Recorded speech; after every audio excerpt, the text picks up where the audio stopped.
Chief minister Revanth Reddy ने assembly इजलास के दौरान सरकारी मुलाजिमतों पर तकर्रुरात के लिए जॉब कैलेंडर जारी करने का ऐलान किया। रेवंत रेड्डी ने राजीव गांधी सिविल अभय हस्तम स्कीम का आगाज किया।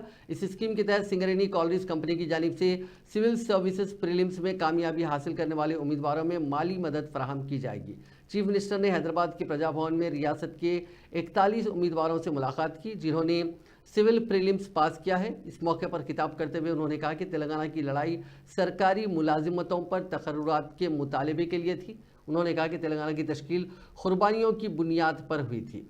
रेवंत रेड्डी ने कहा कि हुकूमत की तरजीह बेरोजगारों के मसाइल हल करना है। यही वजह है कि इख्तिदार में आने के 3 माह के अंदर 30,000 नौकरियों के तकर्रुरनामे हवाले किए गए।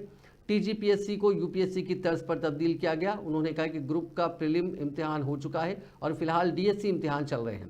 उन्होंने कहा कि बेरोजगारों की मुश्किलात को देखते हुए ग्रुप 2 का इम्तिहान मुलतवी किया गया है।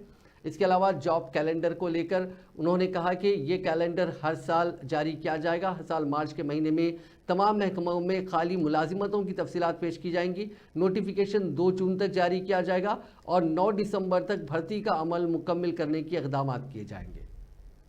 స్పష్టంగా ప్రణాళికబద్ధంగా క్యాలెండర్ డేట్స్ ప్రకారం రేపు అసెంబ్లీలో క్యాలెండర్ డేట్స్ కూడా డిక్లేర్ చేసి రాష్ట్ర ప్రభుత్వంలో వచ్చే ప్రతి ఖాళీలను 31 మార్చ్ లోపల అన్ని శాఖల నుంచి తెప్పించుకొని జూన్ 2 లోపల నోటిఫికేషన్లు ఇచ్చి బై డిసెంబర్ 9 ఎవ్రీ ఇయర్ ఎన్ని ఖాళీలు ఉన్నా భర్తీ చేసి వాళ్ళ నియామక పత్రాలు వాళ్ళ చేతికి అందించాలని మన ప్రభుత్వం నిర్ణయం తీసుకున్నది।